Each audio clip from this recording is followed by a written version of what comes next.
Hello everyone and welcome to Gaelic Veganism and Irish Animal Rights, a talk with Dr. Corey Lee Wrenn. This is part of our Animal Rebellion Ireland series, Talks for a Compassionate Future. Animal Rebellion is a mass movement using non-violent civil disobedience to raise awareness of the climate and animal emergency and to campaign for food system change. As an anti-speciesist organisation, we recognise that animal justice must go hand in hand with climate justice as we work to create a plant-based food system and a better, fairer world for all beings. Animal Rebellion Ireland is doing this through direct action demonstrations at the Department of Agriculture, for instance, non-violent civil disobedience at major industrial agricultural plants, online awareness training, local campaigns, and lots of other actions. So if you're interested in taking action to tackle some of the issues addressed tonight, you can contact Animal Rebellion Ireland on Instagram, Facebook, Twitter, Gmail to apply the skills and interests that you already have to campaigns for animal justice and climate justice. So I'll put some of those links in the chat if you want to follow and learn more about Animal Rebellion Ireland. But shortly we're going to talk with Dr. Corey Lee Wrenn, who is a lecturer of sociology with the School of Social Policy, Sociology and Social Research and co-director of the Centre for Study of Social and Political Movements at the University of Kent. Dr. Wrenn has been published in several peer-reviewed academic journals, including the Journal of Gender Studies, Environmental Values, Feminist Media Studies, Disability and Society, Food Culture and Society, and also Society and Animals. She's an author of a fantastic new book called Animals in Irish Society. It's just published last year, talking about our ancient history and taking us all the way up to COVID-related injustices. So I really recommend the book Animals in Irish Society if you can get your hands on it. It delves deeper into the topics that are going to be discussed tonight. But if you can't get your hands on the book, or if reading is not your cup of tea, Dr. Wrenn has also made a podcast series called Animals in Irish Society. So I'm going to put a link to her website, her book, the Vegan Feminist Network, and her podcast in the chat now as I pass over to Dr. Corey Lee Wrenn, who we're delighted to have here tonight. So thank you very much for joining us, and you can take over from here. Excellent, thank you. Thanks for having me. I'm very excited to be here. This has been, I sound like a cliche, but certainly a labor of love. I started this research back in 2017, and the book, just published last summer. And so I'm really, really delighted to share this with you all. And I will say that this is really one of the main intended audiences for this research because, well, I specialize in animal rights history, and I know that Ireland has really been erased from a lot of that history. But in presenting this research elsewhere, this is the first time I'm actually reaching out to or getting to speak to an actual Irish audience that's in the animal rights movement. I've spoken to non-animal rights Irish groups, but not animal rights people. So as I'm going through this presentation, if it sparks any memories or ideas or thoughts, definitely share them in the chat, because I'm hoping this will be a bit of a reciprocal presentation. All right, so Gaelic veganism. I'm going to be honest. I kind of threw this term together, and it's flagging some attention from some people. Again, I'm interested in what everyone thinks about the way I've been phrasing this. But basically, the argument I have here is that veganism is not something that's completely foreign to Ireland. In fact, there's a long legacy of plant-based eating and plant-based foodways in Indigenous Ireland. And I think that a lot of that has been hidden through different political forces, be it colonialism or right now the dominance of the animal ag farming industry. So what I'm asking us to think about is just kind of reimagine history in a way that's a little bit more conducive to other animals. I'm not arguing that Ireland used to be some vegan utopia, far from it, but I am arguing that there are important veins of vegan politics and vegan diets that we can revisit. And I will also say that this is a presentation. This is not, I'm not going to go through and list all the citations, but if you're interested in some of the research that I'm basing this on, definitely check out my book. It's got like 60 pages of citations from journals in anthropology and archaeology and history and so on and so forth. So this is evidence-based. It's not just me making up stuff. And it's also building into a larger theoretical body on vegan feminist theory, post-colonial theory, Irish studies, and so on. So if you're interested in more of that and you can't get a hold of the book, you can always send me an email and I'll be happy to look into some of that for you. All right, so my aim for this presentation is, first off, I'm going to kind of warm up the waters by introducing some of the key leaders in Irish activism. Again, one of the incentives I had for doing this project was that Ireland has really been forgotten. It's sort of like this forgotten island in the middle of Great Britain and the United States, these great behemoths and animal rights work. But actually, Ireland was really, in a lot of ways, at the center of the modern animal rights movement. A lot of the early laws were formed there. A lot of key leaders are coming out of Ireland. So I wanted to start off by introducing some of those forgotten folks. Then I want to come into like the heart of what my book project has been about, this this kind of critical take on the colonial system and how it has really warped what was a really rich and much more animal friendly Gaelic or Celtic culture, or even before that, it was a lot more animal friendly. So I'm going to be talking about that history there, and then how that really has been warped under different eras of colonialism. And I'm also going to be making the argument that it's not just how non-human animals have been exploited under these systems, but oftentimes Irish people themselves have been animalized and really seen as not human, lesser than human, or even the missing link between apes and humans. And so the oppression of Irish people has also been entangled with the oppression of non-human animals. Then towards the end of this talk, I want to talk about what's going on right now, the making of the modern Irish state. This is actually super timely. It was the 100-year anniversary. So we can be thinking about how animal agriculture is actually really key to how that was developed. And then I'm going to take it right up to the present, because we're, I would argue, reaching a tipping point in veganism. Right now, again, super timely. This is January when this is recording. So veganuary, veganism's all over the place. So how is this kind of traditional Irish sort of narrative able to be melded with this new kind of multicultural, cosmopolitan veganism? I'm making the argument that, in fact, veganism has its own indigenous roots in Ireland that can be revisited. So that's it in a nutshell. So let's go through. And again, I want to start off by introducing some of these who's who's. So I could have picked a lot, but I picked some that just immediately come to mind as major movers and shakers. The first one is Richard Martin, MP. I don't think he was actually Irish, but he lived in Galway. That has to count for something. And he had this nickname of Humanity Dick because he's basically this great person who did all these wonderful things, not just for animals, but for lots of marginalized groups. But he really was the big force behind the first major animal rights act that we had in Great Britain, that being the Cruel Treatment of Cattle Act, which cattle back then referred to lots of different animals. He did get a lot of flack for that. That Humanity Dick nickname was not always one that was a positive nickname. This painting here depicts one of the times where he tried to prosecute someone for being cruel to a donkey. So he actually brought the donkey in so people could see the abuse that had been done to this animal, which just back then people thought was completely ludicrous, and he got really made fun of for that. Nonetheless, it was a major development when that act was put in. Like, that was the major first one. I should clarify, though, that even back in the 1600s, the very first laws about cruel treatment of animals actually took place were formed about Ireland. They were not good ones. They were actually ways to penalize Irish people, colonize Irish people, and tax them, basically. But we can still say that the very first anti-cruelty laws were certainly out of Ireland. And I think that definitely should be remembered and celebrated in the animal rights narrative. I bet you none of you have heard about this guy, William Drummond, or maybe you have, because he's done a lot of other stuff outside of animal rights. He's a major naturalist, I guess is what you would call him. But in the history books, and I delved into, I was trying to learn more about him. And when I was looking at the history biographies or whatever on this guy, it's very little of it mentions his animal rights work, even though he wrote one of the very first animal rights books, not just in Ireland, but in the movement.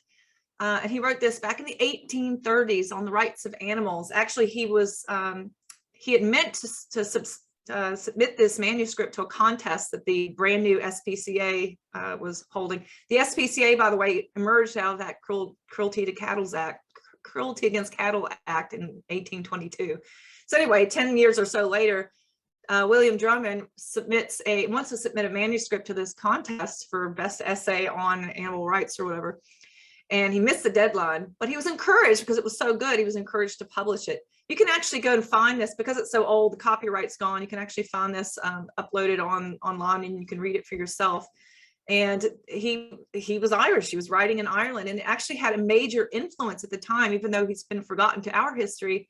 William Lloyd Garrison, the great abolitionist in the United States, met him, and in his notes he's cited how shocked in a good way he was when he came across Drummond's writings. And he says, rights for animals, who could have thought such a thing? How amazing. He was really, really jazzed by that.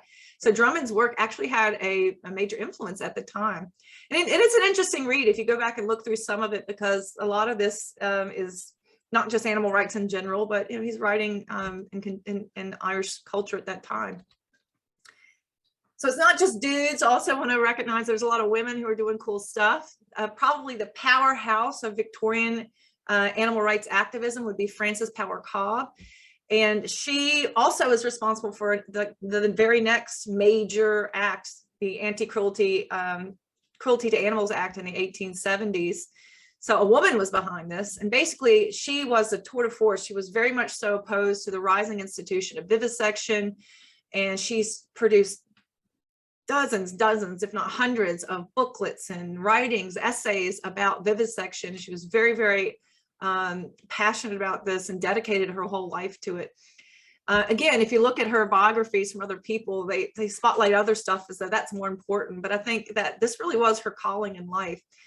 In fact, after that Cruelty to Animals Act was enacted, it had the opposite effect of what she had hoped it would have. Instead of making vivisection more difficult, because it was just like free reign, anybody could do whatever they wanted in the 1800s to completely conscious animals and do anything in the name of science. So she brings in this act, and unfortunately the act doesn't make it more difficult to vivisect. In fact, it gives a veneer of legitimacy to it and streamlined and institutionalized the practice. It infuriated her so much that she formed a whole new group, and that would be Cruelty Free International, which used to be the British Union Anti-Vivisection, recently has become Cruelty Free International. So this has been around for over 100 years. So this is an Irish woman who's doing these creating these major nonprofits that still are around today, and is responsible for this very important act. Frances Power Cobb, real badass. Then there's Charlotte Despard, and again, this is the last woman I'm going to show from this era, but there's so many more. For instance, there's Jenny Wise Power, who was one of the Sinn Féin founders, and she also ran a farmers produce kind of market, I guess you would call it, and she saw that as part of the resistance to British rule. I think that sorry, is it someone? That's my dog over here, sorry. She's in the food bowl. Anyway, I think it was in her vegetarian restaurant, that the proclamation was signed. So this just hotbed of intersectional activity that was happening. There was also Charlotte Despard, who was doing work with the Feminists. She was also part of the Irish Women's Franchise League. She was on the Vegetarian Society board with the London folks. And then she's very famously involved with the Brown Dog Riots. And if you haven't heard about the Brown Dog Riots, this stuff is so wild. Basically, she was behind this. She wanted to put up a statue in Battersea to kind of bring attention to all this horrible stuff that was happening in vivisection. This is around the turn of the 20th century. And it turned it, all the medical students flooded down to protest it, and it turned into this back and forth. And she intentionally chose that place in Battersea to put this statue because she knew there was going to be a lot of working class, sympathetic Irish people to support her. And in fact, they did. And oftentimes they would police the meetings, the anti-vivisection meetings in that area, wearing their green ribbons and to show that they were representing Ireland. And she herself, she was born in Scotland, but her family was Irish. So again, a true powerhouse. She also, in Ireland, she had a jam making factory on her property. Again, just like with Jenny Wise Power, she thought that these plant-based sort of productions would be a way to bring agency and independence to Irish people and break that food-based tie to the British colonizers. So bringing it forward, I bet you've never heard of this guy either. I found out about this guy through my research through the Vegan Society for another article that I'd done a few years ago. And I just kept seeing this guy mentioned over and over. And who is this guy? Jack McClelland. Jack McClelland is from Northern Ireland, and he was the very first vegan celebrity, vegan athlete celebrity. He was completely vegan, and not just vegan for health reasons as an athlete. And he was an athlete of all, he got started as a boxer in Belfast. He did all kinds of athletic stuff. But he wasn't just a vegan for health reasons. He was very much so for animal rights. And he was deeply, deeply involved with leadership positions with the Vegan Society, International Vegetarian Union, which has been around since the turn of the 20th century. Of course, he was active locally, the Ulster Vegetarian Society. He even opened up health food stores to promote vegan food. And he won all these, broke all these records. He would do all these like wild stunts, like swimming the Galway Bay. And it is said that some of his, or at least one of his groundbreaking, record-breaking swims in Irish waters drew more observers, more people come down and watch than even when President Kennedy came, JFK came to Ireland. And you can still see, if you go and Google it, you can still find a couple of videos from the 50s or 60s that document some of this stuff. He was a vegan activist. Very, very, very cool.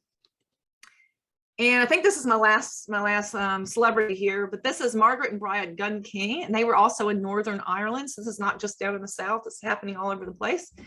But they were also a powerhouse couple who did all kinds of amazing things, establishing vegan activism in a time when veganism was really not cool, right, in the 1960s and 70s. So they established a headquarters for the International Vegetarian Union up in County Antrim. And they were involved with all these other different organizations, which I'm not going to go into because it's such a huge list. But you can see how I just get excited thinking about like revisiting this, because this is a history that's really been lost. We celebrate the big who's in animal and in America and Britain, but what about all these cool people who were doing stuff in Ireland, sometimes responsible for some of the most important groundbreaking legislations? Oh yeah. And of course, this one, I have to give a shout out to this one, because if you do read my book, you may be a little bit disappointed to find that as I cover the animal rights movement in modern times, I don't have much to say about direct action in Ireland. In fact, I reached out to the guy, Ronnie Lee, who's the founder of the Animal Liberation Front, when I was researching this book. And I asked him what was going on in Ireland with the ALF and all that sort of stuff. And he says, well, Ireland really wasn't too active back then. It's kind of behind. Well, I had been doing all this other research, like there's no way they were behind. There's all this other cool stuff that was happening. But I think part of the reason is that direct action work tends to be clandestine. It has to be, you can't, anonymous, so that people don't get in trouble. So unfortunately, a lot of that history has gotten lost. But a colleague of mine, Mark Fitzpatrick, has been working hard to bring a lot of that history back, and he runs a website. He's actually just launched it last week. So if you want to check that out, the link is at the bottom. Very, very cool history that unfortunately has also been lost to the grand animal rights narrative. So there you go. Those are just some of the cool people that I uncovered in this research. And by the way, when I started research for this book, I basically just had to start from scratch, because there was very, very little mention of Irish contributions in the animal rights history books. So that's just stuff that I found just by like scrounging around. So I wonder if everyone kind of paid attention to this, what else we might find. All right, so let's look back at the history of animals in Irish society. So I've started off with some more exciting stuff about how people have been fighting some of the oppression, but how did that oppression come to be in the first place? My kitten is getting active again. Yeah. So of course, it's a very long history in Ireland with people working with living with animals. Really, they think that when Irish people came to the island, they brought domesticated animals with them. But certainly there's evidence that there's a deeply, deeply animist culture. And what we know with cultures that tend to be animist, they tend to see non-human animals not just as objects, but also as community members, neighbors, family members, and oftentimes just persons in their own right. This is not to say that they didn't kill other animals, which they did, but in animistic societies like early Ireland, there's a much greater egalitarianism. Not being very egalitarian right now, are you? Jeez Louise. So absolutely, after the coming of the Celts, you see we have a much richer evidence for all the animistic sort of traditions and the things that are left in archaeological sites and whatnot. So again, much more egalitarian, not saying that it was a utopia, it certainly was not. Hunting did take place, but oftentimes that was ceremonial. It wasn't necessarily a way to gain food. Slaughtering happened, but oftentimes that was for ritualistic purposes at special gatherings and whatnot. In fact, the archaeology is showing that it was a very plant-based diet that folks ate. And this is true of many cultures of the world, because animal products are just simply resource intensive, and it's just a lot easier to eat the plants that are available. Ireland is unique in that it is a pastoral society, a cattle-based society. So cows are very, very foundational to the culture and have been from the very beginning. So again, this is not to say that it was some vegetarian utopia. It certainly was not. But cows tended to be more important alive than dead because they were so central to the economy. They shaped so much. They shaped the language. They shaped the landscape. All these ring forts that you see around Ireland, they think that those were designed to keep cattle in. Even like today, that's the rolling hills of the green lush hills. Like that's because of the introduction of animal agriculture. Ireland used to be forested. Even Irish bodies have been changed and manipulated because of this early relationship with cows. Because the human species, the vast majority of us cannot digest lactose after we've been weaned. But a lot of groups in Northern Europe, including Ireland, have developed that genetic mutation, adaptation, if you will, to be able to consume milk of another species after weaning as a way to adapt to those colder climates where it's darker a lot of times. Are you going to be mean this whole time? Now, this all changes through a series of different colonial waves. And in the book, I go through those in more detail, like the Normans. Normans brought a lot of animal agricultural changes. But by and large, the biggest, longest lasting colonial relationship was certainly with Great Britain.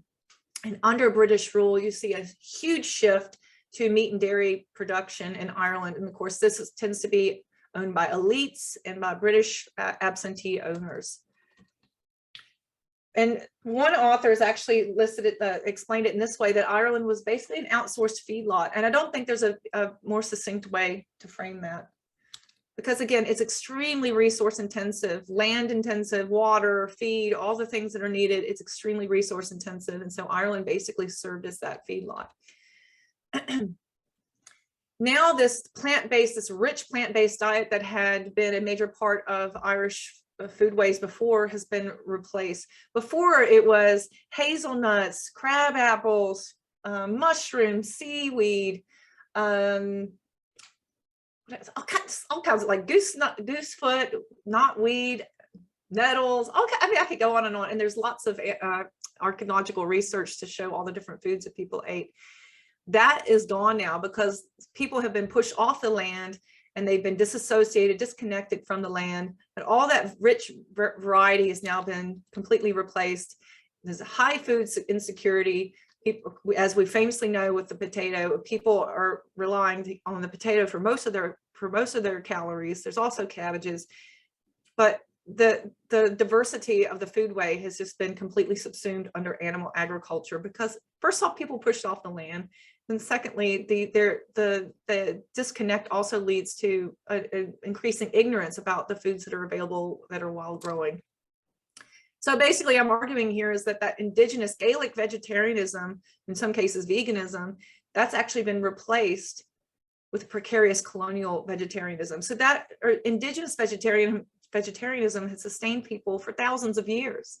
But with this colonial vegetarianism of just a few different food items, people were just very, very precarious in that situation. Again, with the famine and various famines, unfortunately really showed how dangerous that could be. Now, this was not unnoticed by people who were resisting and advocating for home rule and for independence. Many nationalists actually, I'll say many, not all, but some of them were pretty, I mean, it was right in front of their faces. Why is Ireland suffering so? Because of animal agriculture that has come in and pushed everybody off the land. And many nationalists did recognize that. A.E. was one of the big nationalists, and he says he was also kind of a teetotaler, and he was said in one of the books that I found that this is dead food for half dead bodies is what he called it. I'm pretty sure also Michael Collins was pretty critical of the animal agricultural system as well. So again, 100 years ago, when people deciding what's a new Ireland going to look like, they had to think about like, what is the role of animal agriculture going to be? And so that was a point of debate for some people. The Vegetarian Society, the president of the Vegetarian Society in the 1860s, in one of his addresses, you can still go back and see it, he says that If we were vegetarian, and it wouldn't be this way. They wouldn't have people being evicted from their homes and make way for cows and sheep and pigs and things. So in fact, vegetarianism was sometimes explicitly advocated as a means to liberate Irish people, their bodies, and the country. And also, I think probably most of you will be familiar with this, is that Irish people were very frequently animalized in order to justify this colonial rule. If you can depict people as animal-like, savage, cognitively inferior, then it becomes easy to say, well, why would we let them rule themselves? It would just descend into chaos. And I have here a book, if anyone is interested in this. I don't know if it's still in print, probably not. You can see how ancient it is. I picked this up at the library today. There's a book called Apes and Angels, and it's a really good collection of all the different images that you can see, not just in British magazines, but also in American ones, because of course in America, they're dealing with an influx of immigrants from Ireland after the famines and the people being pushed off their land, but just tons and tons and tons of pictures. And actually, if you go to Google, you can probably see as well. I don't know how well you can see on here, but it's just so telling how over and over they're depicted as ape-like. So if you see that across different colonies, if you can treat and have a people be perceived as animals, then it's easier to justify the rule over them. And of course, that doesn't bode well for non-human animals either, who are also being animalized. So that puts Ireland in a pretty weird situation then when our independence is achieved. So there's this legacy of animal agriculture really being responsible for a lot of oppression. And then there's also that ideological animalization happening against Irish people to justify that oppression. So how do they negotiate that in a new Irish nation? And this is really fascinating. I mean, I think we lose sight of the fact that this is a really fascinating social experiment. Creating a new nation. We're going to create a new nation, a new Ireland. How are we going to define it? So it's really interesting to go back and look at those times and think about what were the arguments and the rationales. Unfortunately, what we see in a lot of cases with previously colonized spaces is they will actively embrace speciesism, because that helps them to solidify themselves as not animal. Look at us. We are the ones oppressing animals now, so we can't be animals anymore. And because these foodways have really been cemented after hundreds of years of colonialism, that's what they're used to, and that's what they think that they're good at. And so they use that as a way to secure their new position in the capitalist world system. So it's not just in Ireland, we see this in other places as well. For instance, in India, which is now the biggest dairy producer in the world. And you can actually, there's research done on this where they actively engaged that after liberation in the 1940s. So what we see then is a dramatic increase, because remember, even with British colonialism, it was a dramatic increase. Now we're seeing with Ireland as a free nation, a huge, huge, huge growth in animal agriculture. So really doubling down on that. So went from almost 2 million cows in the 1840s to today, 6.3 million.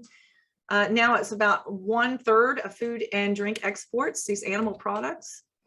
3.38 billion euros worth of dairy. And this is slightly out of date. This is from a few years ago, but when I went to go look up new statistics, I couldn't find any new statistics. This is more or less accurate.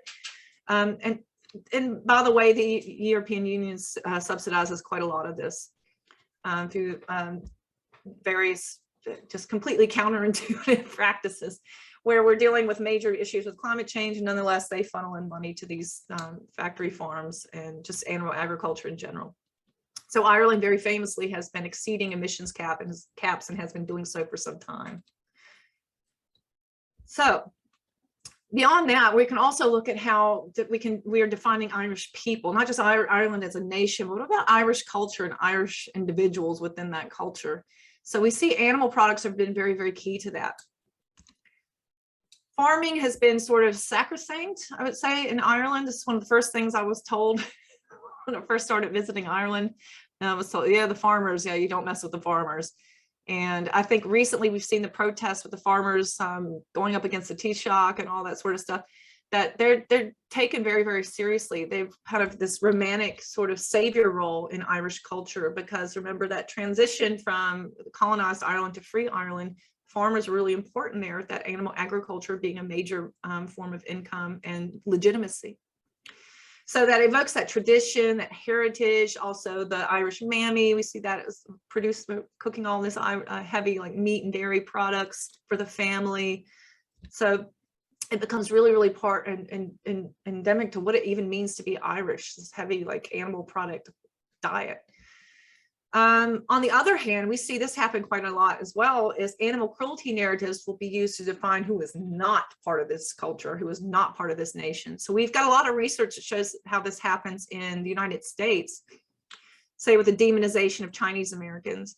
But what about in Ireland? Ireland is kind of weird in that regard, or unique, I guess we could say. So it's something like 94% of Irish people are white, which is way different from the United States where I'm from, where it's only like 70% or so.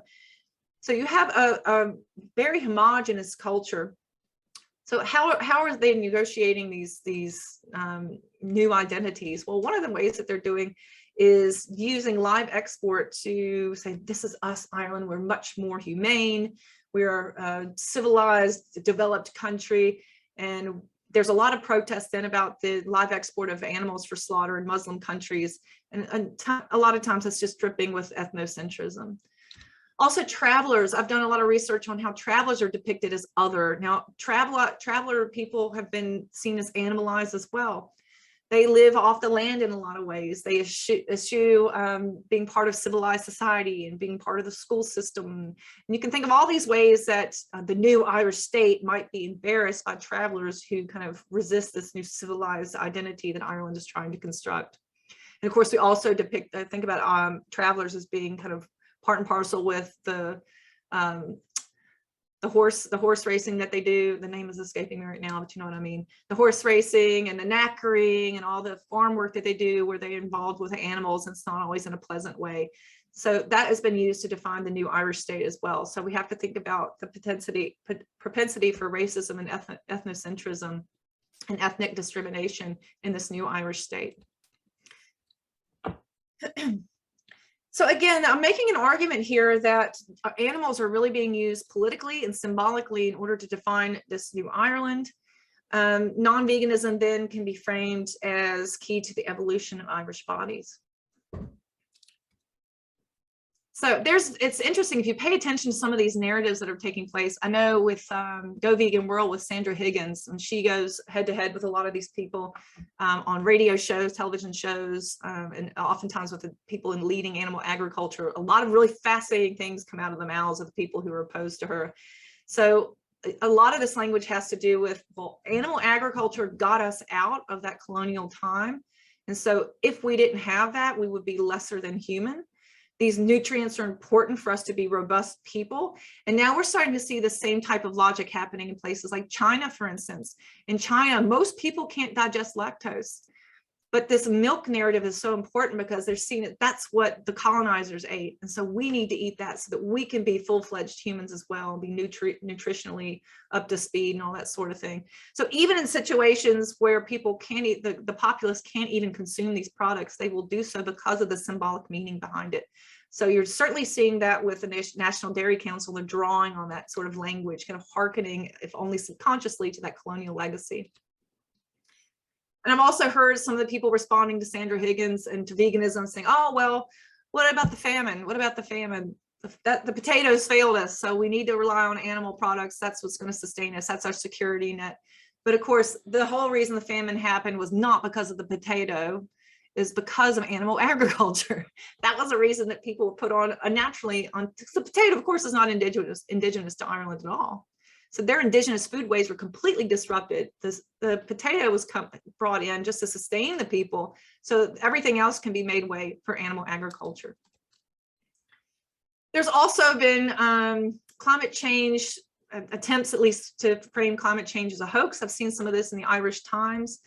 So this notion that animal agriculture is really key to a civil, modern nation state. Now, this, of course, is up for debate, but these are some of the major themes that I'm seeing. Somebody put in the chat, is this place on the River Lee in Cork still there? Because when I lived in Cork, I was just really astonished that people were telling me how unvegan friendly Ireland was. And here I was in Cork, like walking down to this vegan restaurant on the river and working in the morning. and getting the oat bar things that you can't get here, which I miss. So let's look at how Ireland understands veganism today. So we kind of got that legacy of colonialism, this legacy of nation building. Now, what about Ireland's veganism today? Veganism is popping off. So as I mentioned at the start of the talk, it's reaching a tipping point. It's absolutely reaching a tipping point. And again, you guys can share some of your experiences if you're living in Ireland in the chat. I'd really love to know. But I know here in Canterbury, England, it's just mind-boggling how saturated the city really is with vegan this and vegan that, vegan specials, vegan menus, vegan advertisements. It's just everywhere. And so this is something that is now at a tipping point, and Irish culture is going to have to decide how it wants to deal with it, right? So we want to harken back on that nation building legacy of colonialism, or do we want to see veganism as something that's more endemic to indigenous Irish foodways? Yeah, so this is, you can see how over time this is greatly increased. And I want to point out that the veganism has been around. It's been around for a century, so it's only a very recent thing that it's picking up. If you're interested, the very first vegan, or the only vegan in Ireland, I love this newspaper ad. If you have a subscription to the Irish Times, you can go back and look at their old articles. And this particular vegan from the 1940s. So just to prove that veganism has been identified, at least by major Irish media, for some time now. But in general, what we're seeing is that, at least up until, we'll see how this changes, but at least up until now, when the Irish media does tend to acknowledge veganism, oftentimes it does so as though it is some kind of sideshow. So again, this is a way of acknowledging how popular it is, giving it some space, but also making sure to marginalize it and not necessarily legitimate it. So the only vegan in Ireland, of course, you can imagine people reading that like, oh, what is a vegan? A vegan, how do you pronounce that? But even today, almost 100 years later, like the Happy Pear, I've seen TV shows where they're being interviewed and they're kind of made fun of. Like they have kind of goofy personalities, but it's also seen as like, who are these weird guys? They go jump in the freezing water every morning and eat these giant bowls of oatmeal. Ooh, who are these guys? So it's not necessarily taken seriously. And of course, the Jack McClelland hero that I talked about at the beginning of this talk, he was also a spectacle, right? People came from all over, and certainly would be seen as an extreme case. So while it's pretty cool that veganism is getting some representation in mainstream Irish media, we also want to be cognizant of what type of representation is that. Is it positive, or is it showing it as something that the average person cannot attain or would want to attain? Of course, veganism as a threat is another key theme, building on that history of nationalism that I brought up a moment ago. So you will often see that the vegan message will be immediately juxtaposed with animal agriculture's ultimate authority on this. So this is no surprise. This is not just in Ireland. This is in all countries where the media tends to be owned by and funded by speciesist institutions. So of course, the media has an incentive to, if they're going to present this veganism stuff, to make sure that it's immediately going to be quelled by the authority of animal ag. So we do see that quite a bit. If you guys remember when the Taoiseach, was it a couple years ago, where he said, oh, I'm trying to reduce how much meat I eat. That's all he said. I am trying to reduce how much meat I eat, or something like that. And all hell broke loose. Like, here's one of the protests where they were confronting him. How dare you? You're one of those vegans. And they were, yeah, there was like signs up and everything. You're one of those vegans. Like, all he said is he's trying to reduce how much he's eating. Right. But immediately the media was about like, how are the farmers responding to this? So farmers, again, because of that legacy, this kind of nostalgic hold, so nationalistic sort of legacy that they have, Irish farmers become the authority. They become what is sensible. They become what is authentic Ireland. We also see that with the work of Sandra Higgins, who has been putting a lot of billboards. You see those billboards everywhere, so power to her. But she also has been really open about how oftentimes her advertisements will be refused. So while all kinds of animal agriculture can freely advertise on those places, she has an uphill fight in a lot of ways. So sometimes her advertisements have been removed or banned. oftentimes will be referred to as overtly emotive or provocative. And like, this is stuff that I experience even in my academic work when people say you're being overly emotive. It's like, okay, it's just a way to, first off, it's sexist, let's be honest, it's sexist, but it's just a way to dismiss as though you're not in touch with reality. And another way that they can be defined or identified as a threat, you see the National Dairy Council referring to vegans as influencers, and it seems a little insidious, doesn't it? It's like not just that they're cool kids that are influencing everybody, but it's like they're influencing our children. And so we can see veganism again poses a threat. Here's one of Sandra Higgins' advertisements, which is, you know, overly emotive, I guess, and terroristic, because that's another way that we see veganism portrayed in Irish media. Again, this is not just Ireland. This also is in the United States and Canada, also in the United Kingdom. So these are all countries that have heavy animal agriculture. A major part of the GDP and a major part of land use is through animal agriculture. So there is a vested interest by the state to reframe veganism as a threat, as a terroristic behavior. So indeed, in the United States, they've changed the law, the federal law, the Animal Enterprise Terrorism Act, I think of 2006. So even someone like me, a peaceful little academic writer, I could be seen to be interfering with animal enterprise, and therefore I'm labeled a terrorist. When I visited New Zealand a few years ago to present at an animal rights conference, I got stopped. I got stopped because they asked me why I was there, and I said for animal rights conference, and that was it, boy. They thought I was there to bomb something, and it was a huge, huge process to get out of there. So this is serious. This is not just, you know, looking at patterns, philosophize. This is like real stuff. If you actually look at the Homeland Security stuff, you see vegans, all these different vegan organizations listed as potential terrorists. So that's a very, very good way to alienate veganism. And again, this is drawing on that nation building legacy that I was talking about a moment ago. If you're interested in reading more on that, the work of Laura Wright and Dinesh Wadawell especially, they've done a lot of work on this, animal nationalism. So anyway, in some of this response to Sandra Higgins' ad, like this one in particular, the radio jockeys will say stuff like, oh, this is so militant. This is why it's militant, I guess, because there's a barbed wire fence there, which tends to be in the reality of a dairy cow. But they've also been referred to as ISIS. So using this explicit terroristic language to immediately alienate veganism as not Irish and not something to be seen as credible or legitimate. And so it really sensationalizes vegan protest. So you can, again, I just did a very quick content analysis of recent Irish media in order to find some of these themes. But again, this is not just in Ireland, but I think in Ireland is a little bit more potent because of the more sacred space that farming has in Irish culture. Another way that we have seen Irish veganism dismissed is just by framing it as a diet. It's just food. And so the animal rights politics get erased. And again, that's not just Ireland either. I've just completed a content analysis of British newspaper articles for 2020. And only one article out of the 400 plus articles that I coded actually centered non-human animal rights or animal liberation. The rest of it was about selling stuff. So now that we're in Veganuary, it might be something you want to think about. How is this helpful for veganism, or could it be depoliticizing veganism? So vegan food, when you look in Irish media, is the major way that veganism is presented. So that's good in a way. We want more positive representations of veganism and showing that it can be healthy and delicious and exciting.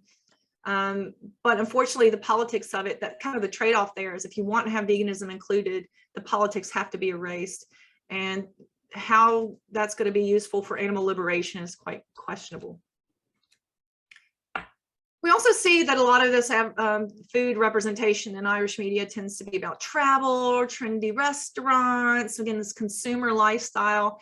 But the other issue here is it tends to be exotifying and oftentimes non-Irish. I've got a picture here of like a full breakfast, fry-up or whatever you want to call them. Would definitely be seen as more Irish. But a lot of it is going to be shown as exotic foods and definitely stuff from far away. And that's fine. I mean, it's a multicultural society. We want to have more of that. But again, I think that there's room for actually reimagining Irish food in its traditional way as being much more conducive to veganism. There's lots of plant-based foods and menus that we could explore. I do see that it's this kind of like foodie movement that has emerged in the recent decades, where there's more and more curiosity about old foods and old diets and old menus and recipes. Like seaweed is seeing a resurgence. But I think that there's a lot of room to actually reimagine that veganism is something indigenous to Ireland, not just something from elsewhere, like tofu and tempeh and falafel, which they've all been staples to the vegan diet. But they're from elsewhere, right? So it doesn't have to just be like foods of the world. What about even here in Ireland? Because I think that's one of the cruelties of the colonial process. It has stripped away that rich heritage of Irish cuisine. It's been lost. And I think now's the time for us to revisit that. How can we now ride this crest of the vegan wave and apply it to these post-colonial spaces where food has been dramatically transformed and generally not for the best? We've transformed these countries into meat and dairy based like factories, basically, where people are just gorging on this junk and non-human animals are dying by the billions. What if we can remember what was food production and consumption like before all that happened? Again, I don't want to romanticize, say there was some utopia that was before British colonization, but it sure as hell was a lot more egalitarian and a lot more plant-based, a lot more.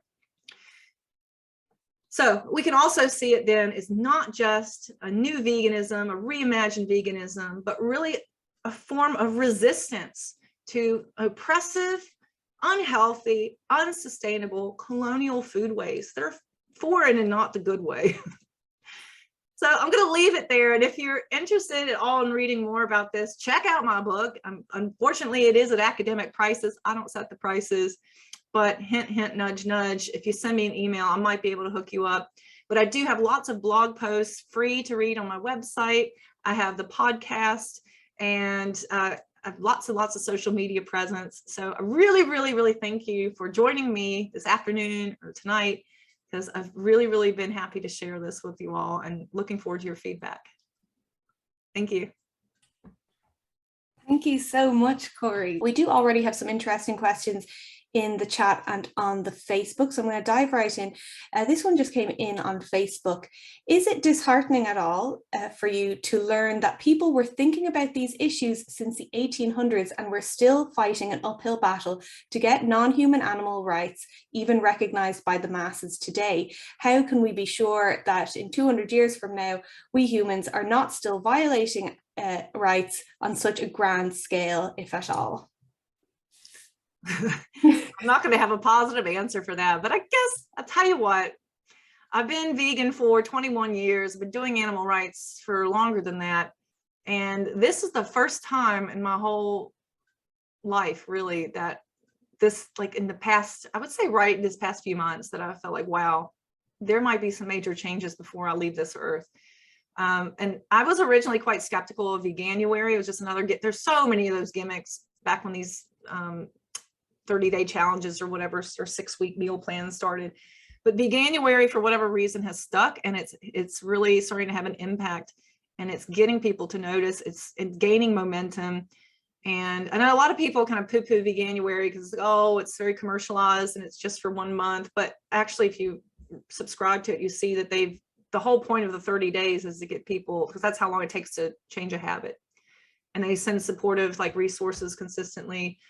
But also, more importantly, is that the rest of society is starting to react to that.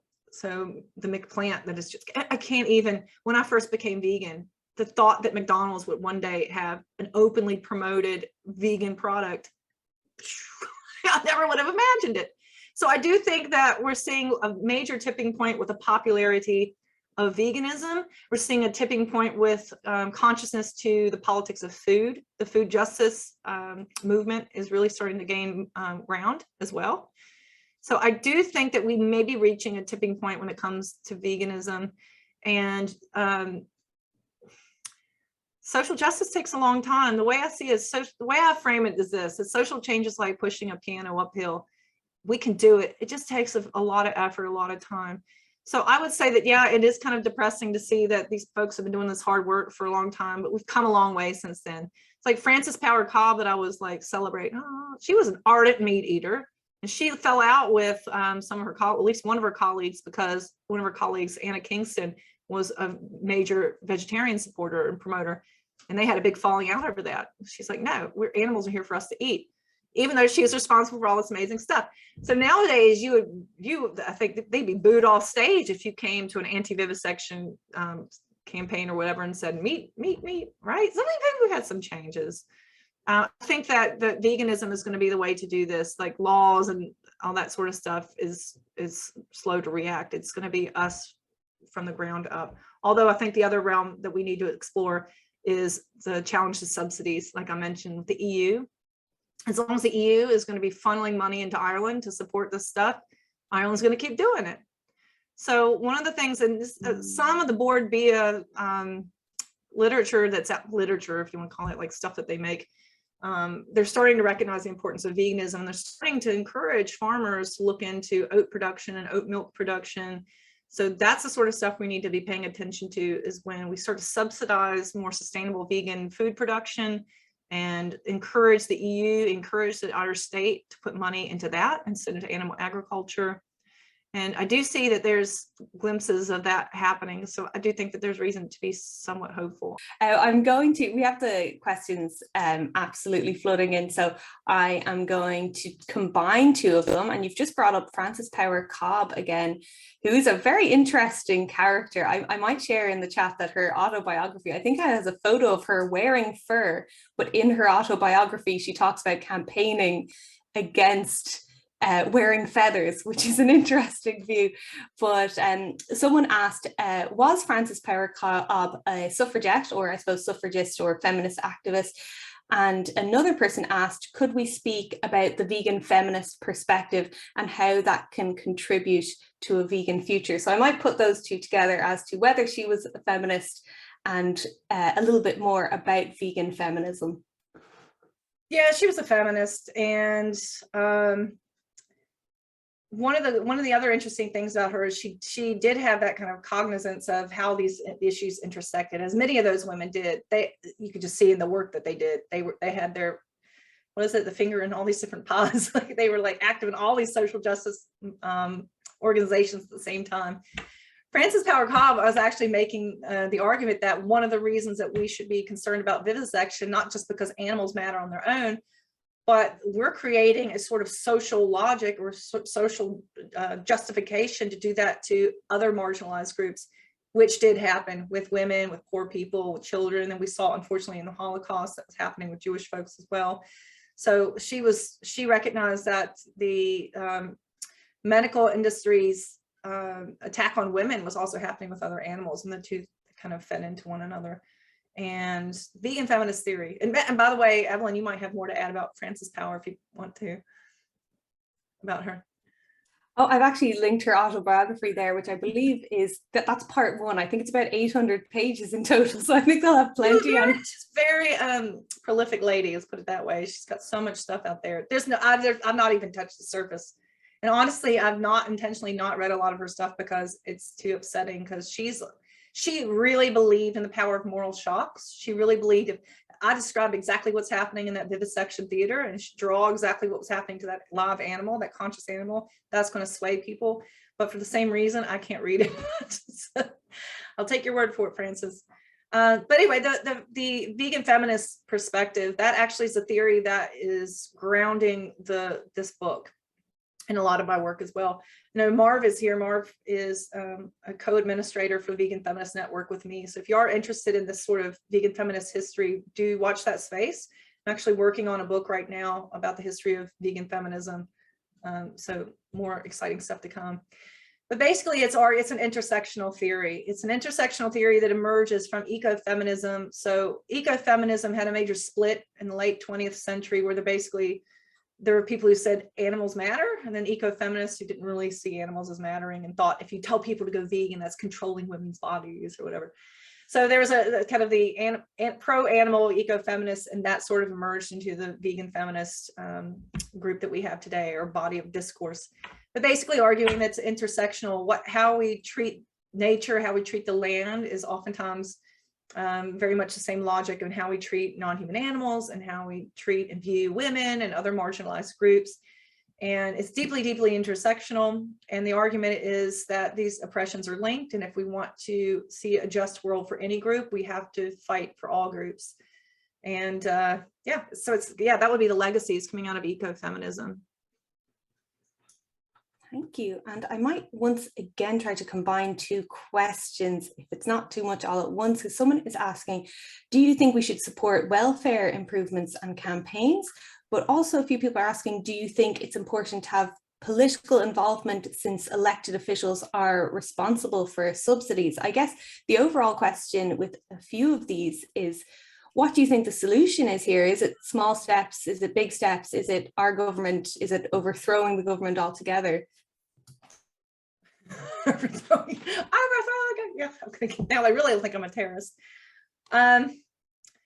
Yeah, well, I vote. I think it's important to vote. And I think Ireland is also a wonderful case study for a lot of social justice initiatives. On one hand, you could look at the abortion stuff and say, wow, that's really, really backwards. But on the other hand, when people stepped up, when it was time to step up, they stepped up and knocked that out, didn't they? And we also need to remember that the gay rights movement in Ireland, like a deep, for a long time was a quite conservative culture, right? But that's starting to change. It's much more multicultural now. It's much more modern. And in fact, the gay rights movement, which I would say really got its start in the United States, and yet the United States trailed Ireland. Ireland legalized gay marriage first. So there is space in the legal system to affect change. And also recently with the Green Party gaining power in Ireland, that's extremely exciting, right? So we do see room for political engagement in that way. And of course, like pushing back on subsidies is going to be key. You do get into tricky spaces. Like this is one of the reasons that Sandra Higgins with Go Vegan World catches a lot of flack.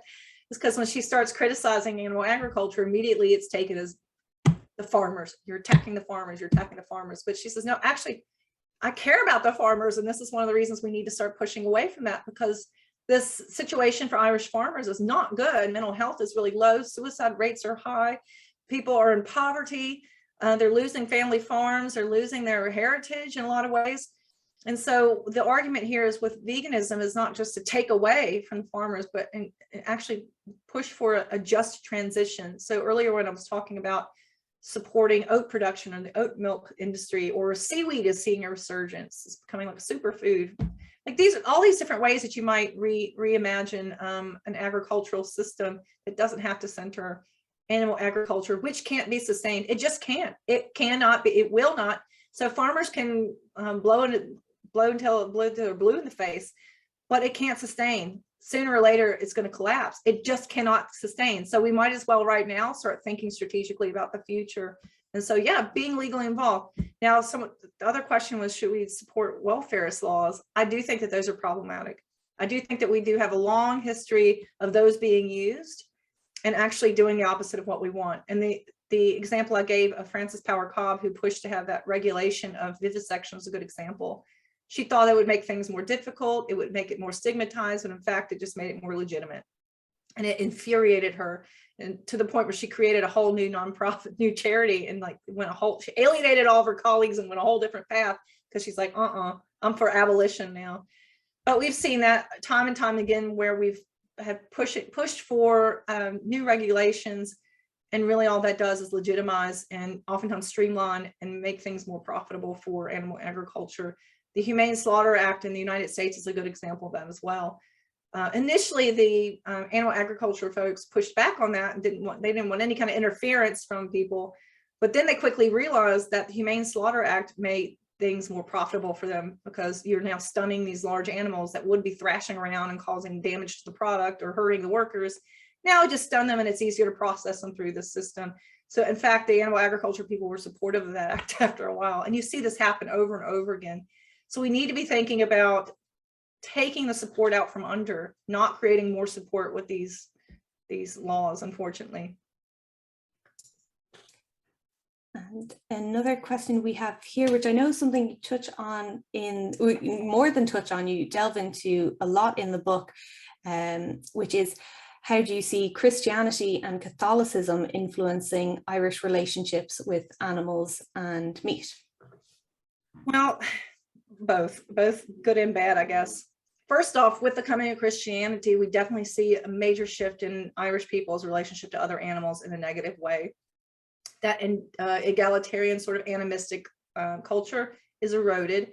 Very famously, one of the reasons why Christianity was able to take hold and last and thrive is because it did adopt a lot of those early pagan traditions. So you do see some of that in that survive. But in general, you saw it with the new religious order, they would instill new rules about here's how you eat, here's who you can eat, who you can't eat. And there was class divisions that were created through that. And the most fundamental aspect of Christianity when it comes to relationships with other animals is this notion of anthropocentrism, that humans are superior. So completely erodes that animistic animals as kind of equals. That's gone. That said, with Catholicism, you definitely see a sort of a regulation in those plant-based diets. So some anthropologists think that one of the reasons we have Lent and others, Christianity is not the only culture that has fasting of some kind.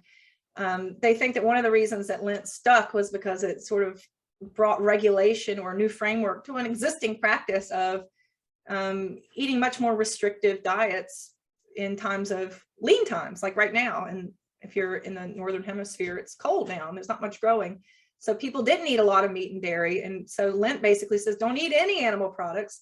And so it brought that sort of Christian rule to that. And that, of course, that sticks around today. And I think many of you will be familiar that even during famine times, folks were so serious about not eating animal products, say on Friday, that they would be starving and they would say no to soup kitchens that had like a piece of ham hock or something in the soup. They would say, no, I'll go hungry without that. So there is this legacy of like constricting diets in order to be, but again, this is not about animal rights at this point. This is about this new kind of Christian rule system that's been imposed. So yeah, it knocked out animism, but on the other hand, that Ireland is somewhat unique in having this long history of practicing veganism for part of the year. So it's not foreign at all. Yeah, it's interesting that you say that. I don't particularly see myself as a religious person whatsoever, but the first time I stopped eating meat was for Lent when I was a child. So it's ingrained in there anyway. And we have a question here. Have you noticed that historically human rights activists, such as abolitionists, suffragettes, and more, are prone to also be animal rights activists, contrary to what some recent animal-only activists would like to claim? But we definitely seen the 1800s and the turn of the 20th century. Those folks, like I said, were affiliated with, like, I couldn't even list all the stuff that Charlotte Despard was up to. Like, what was this, a powerhouse? Like, dang, how did you have time? She was on all the boards of all these different things. Like, she just went for it. And she went for it well into her 90s. I think she died in Northern Ireland in her 90s. So yeah, absolutely, they were involved in all that sort of stuff. And even today, in some of my recent research, this is outside of Ireland, but I did a study of vegans in the United States, actually after Trump was elected. And I was just like, what the hell is going on here? Because I was starting to see a little bit of that Trumpish sort of stuff in the vegan community. And I was like, what is going on here?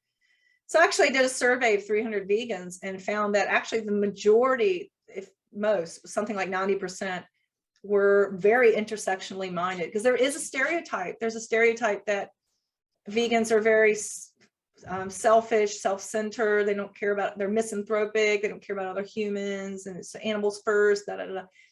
But the research doesn't support that. The historical situation doesn't support that, and the present situation doesn't support that. And like I said, like when Charlotte Despard, she chose to put that little brown dog statue in Battersea, she knew it was a hotbed of Irish nationalist activism. There's working class activism. There's a lot of socialism. There's a lot of feminism, support for the suffragettes that was happening. People were intimately against vivisection. That was a place to put it. And these were just everyday people. They weren't all aristocratic people like Frances Power Cobb or whatever. These are everyday people. So then and now, we've always been an intersectional movement. Yeah, and absolutely. And what we definitely strive towards is having an intersectional and, in the sake of Animal Rebellion Ireland, a non-violent civil disobedient movement. And I'm going to bring up one more comment, so more so than a question, which might be our last. I apologize I didn't get around to all the questions. Peaceful vegan advocacy is the best way to advance a vegan world in conjunction with anti-sexism, racism, ableism, class inequality, and more, and solidarity with those issues. So do you believe that's the way forward? I realize there's not a one-size-fits-all for changing our entire food system and animal agriculture and exploitation, but do you have a favorite way to try to change the system we currently have in place? Well, I got into education because I believe in education. I think that knowledge is power, and keeping people uneducated is how you replicate and reproduce inequality. That's just how it's done. So the step number one to changing the world is to educate people. And think about that over history, like how people, women, slaves, peasants have been kept from education because educating them, getting them literate is the first step for them to starting to resist.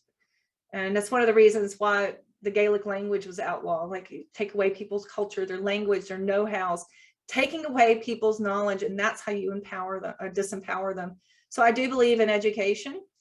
That said, with education, the temptation is like this is very individual level. And I have to say also as a sociologist that we have to be thinking at the structural level as well. Education is key. I think that's peaceful and it's proven, but also we need to be thinking about, yeah, being politically engaged and not just signing some online petition. But yeah, for folks, someone mentioned it earlier, like if anyone feels that they could run for office or support a campaign of the Green Party or the Humane Party, like we're now even starting to see humane parties.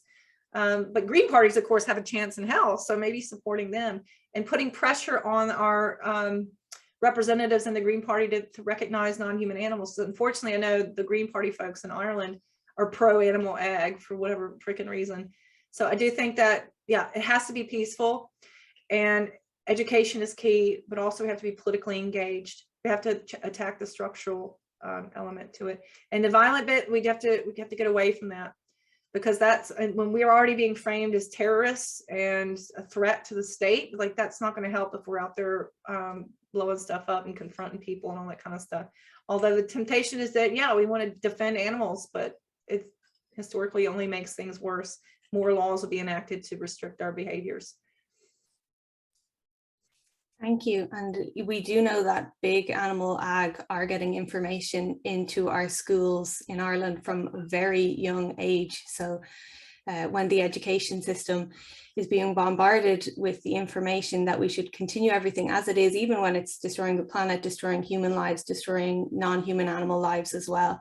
That's something we really need to push, is that we inform people, because while we are here talking about veganism in Ireland, there still is a shocking number of people who have not heard the word, let alone think that it could be associated with our history. So thank you so much for releasing this book, and also for giving this talk, and for putting all this information out there of this history that is so often overlooked, as if humans were the only species on the island, when we know perfectly well we wouldn't have survived if we were the only species on the island. So I want to say thank you so much, and to tell everyone that I know we have so many questions in the chat that weren't answered, and there's so much more information on this on Corey's website, which is coreyleewren.com. So I'm going to paste that into the chat here. And of course, if you want to join Animal Rebellion Ireland and take action regarding some of these issues, whether it's raising awareness, whether it's spreading information, or whether it's taking non-violent civil disobedient action, we will be doing a planning meeting soon enough, so you can follow Animal Rebellion Ireland on various channels. Can I just also say, since there's a lot of Irish folk here watching, that if any of this resonated with you or sparked some memory or any, because you guys grew up in Ireland, you're going to know a lot more than I would know. So I really encourage everybody to take this as a sort of jumping off point and start recreating that vegan legacy in your own counties and cities and families, or whatever it may be, and start pushing back on that narrative of Ireland just being about animal ag, when in fact there's just all this really cool stuff back in the history. Thank you to everyone for joining, and for everyone who submitted questions, and for everyone who put in comments, and for everyone who didn't put in comments but enjoyed the talk. or just came here to learn more. I'm sure everyone who joined learned something new. And thank you very much. And a huge thank you to Dr. Corey Lee Wrenn for joining us tonight and sharing this information